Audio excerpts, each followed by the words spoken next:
මේ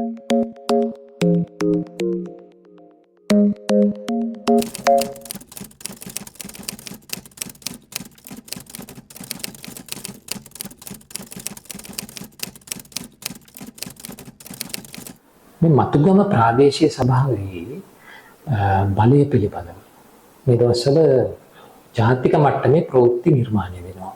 මේ මතුගම ප්‍රාදේශීය සභාව සඳහා පැවැත්වෙච්ච මැතිවරණයේ ප්‍රතිඵල පිළිබඳව ලියනකොටම මම කිව්ව ඇත්තට මේ ප්‍රතිඵලයේ ජාතික මට්ටමේම වැදගත් වෙනවා කියලා.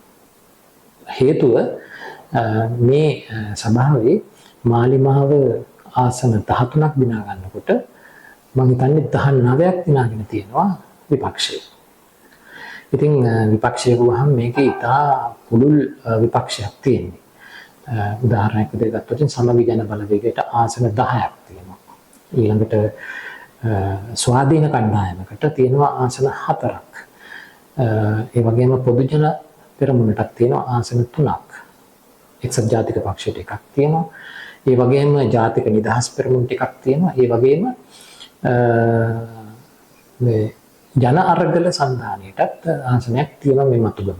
ඉතින් බොහොම පුළුල්ල බෙදිලා ගිහිල්ලා තියෙන සමානුපාතික නියෝජනයක් ඡන්දගත් ප්‍රමාණය අනුව ඇත්තටම සමානුපාතිකව ආසන ලැබිලා තියෙනවා. ජාතික ජන බලවේගය තමයි ජයග්‍රහණය කළේ. නමුත් උන්ට අල්ලන්නට බැරි තරම් ගැප් එකකින් විපක්ෂය ශක්තිමත් වෙලා තියෙනවා මේ මතුගම ප්‍රාදේශීය සභාව තුළ. ඒක ප්‍රතිඵලයක් විදිහට මම හිතන්නේ දැන් ජාතික ජන බලවේගයට මෙහි බලය පිහිටුවීමේ සභාපතිවරයා පත් කිරීමේ හැකියාව ඇත්තටම තියෙන බවක් පේන්නේ නැහැ.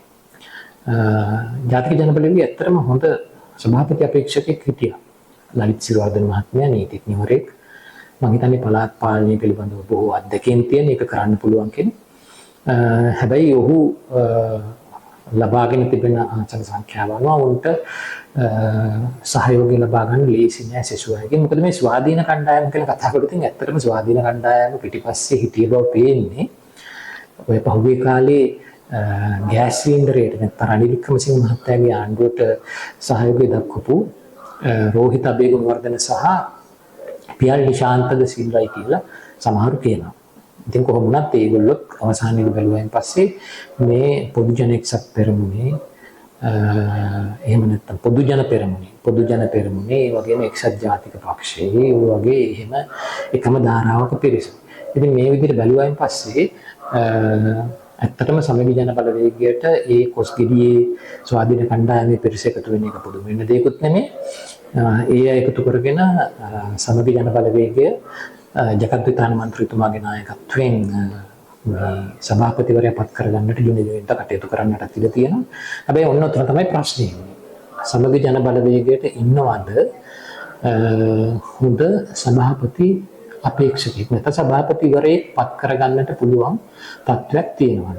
ඔවුන්ගේ ඒ කොට්ටාස ජයග්‍රහණය කරපු ඒ වගේම පළපුරුදු മന്ത്രിවරුන්ට මේ ප්‍රාදේශීය සභාවක සභාපති පදවිය දැරිය හැකිද කියන ප්‍රශ්නය තියෙනවා. ඉන්නවා එහෙම හැකියාව තියන අය ඉන්නවා.